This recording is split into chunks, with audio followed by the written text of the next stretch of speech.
Back again with the Nexus 4 Pro. HDR is on and this is nighttime driving.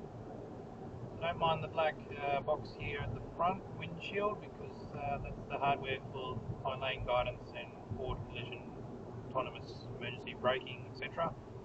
For this car, the Kia Forte. And do note that the rear windshield as well is tinted with 3M film and only lets in about 20% light, so we'll see how the Sony Starburst sensor performs in the rear camera on this, the Vantrue Nexus 4 Pro.